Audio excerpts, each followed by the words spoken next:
آیا د فرمون د سلام اړولو نه بعد په تندي باندې لاس کې خودل یا په سر لاس کې خودل او د هغه سره یا قوي ویل، آیا دغه طریقه د رسول الله علیه السلام نه ثابته ده، جایز او صحیح طریقه ده، او کنه د رسول الله علیه السلام نه نه ده ثابته، د بدعت او د ګناه طریقه ده؟ ورونو رسول الله علیه السلام باندې چې مونځ فرض شوی دی هغه د معراج په شپه فرض شوی دی، د هجرت نه 6 میاشتې مخکې او یا کال مخکې.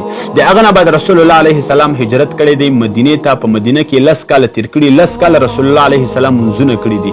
تقریبا په خپل ژوند کې رسول الله علیه السلام زرګو مونځونه کړي دي، خو د یو مون نه بعد د رسول الله علیه السلام نه دا طریقه نه دو نقل نه دو ثابت چې رسول الله د فرض مون نه بعد سلام اړولی وي او هغه خپل لاس مبارک په تندي یا په سر کې خودلی وي او وسره یا قوي ویلي. په خپل ژوند کې یو ځل د رسول الله نه دا طریقه نه دو ثابت. نو که چیرته دا طریقه جایز طریقه وای، صحیح طریقه وای، نو په خپل ژوند کې خو به رسول الله علیه السلام یو ځل کړی وای، خو یو ځل هم رسول الله نه دو کړی.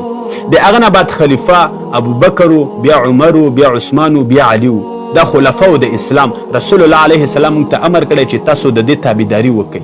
د دغو نه په خپل ژوند کې چې څومره مونځونه کړي یو ځل دا طریقه نه دو ثابت چې هغوی سلام اړولی وي د فرض مونځ او هغوی خپل لاس په تندي په سر کې خودلی وي او وسرې یا قوي ویلي، یو ځل د دوی نه هم نه دو ثابت.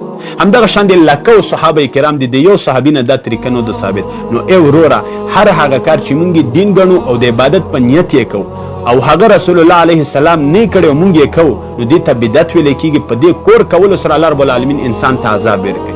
مور عائشه رضی الله عنها فرمایي چې رسول الله علیه السلام فرمایلی دي من احدث فی امرنا هذا ما لیس منه فهو رد.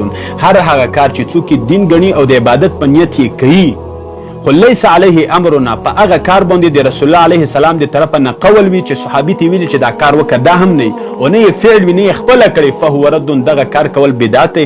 کم خلک چې دغه کار کوي نو الله رب العالمین دغه خلکو ته عذاب ورکوي. نو ورونو د فرض مون نه بعد په تندي باندې لاس کې خودل یا په سر، دا نه رسول الله علیه السلام یو صحابي ته ویلي دي نه یې خپله کړی، نو باید موږ د دغه نه ځان وساتو، هسې نه الله رب العالمین موږ ته عذاب وکړي. نو اوس د رسول الله علیه السلام د فرض مون د سلام اړولو نه بعد کوم اذکار کول؟ نو کله چې رسول الله علیه السلام د فرض مون نه بعد سلام وګرځولو نو اول به الله اکبر ویل په روایت د ابن عباس کې، د هغه نه بعد به 3 ځل استغفر الله دا ویل، د هغه نه بعد به دغه دعا ویل اللهم انت السلام ومنك السلام تبارک یا ذا الجلال والاکرام په روایت د مسلم کې.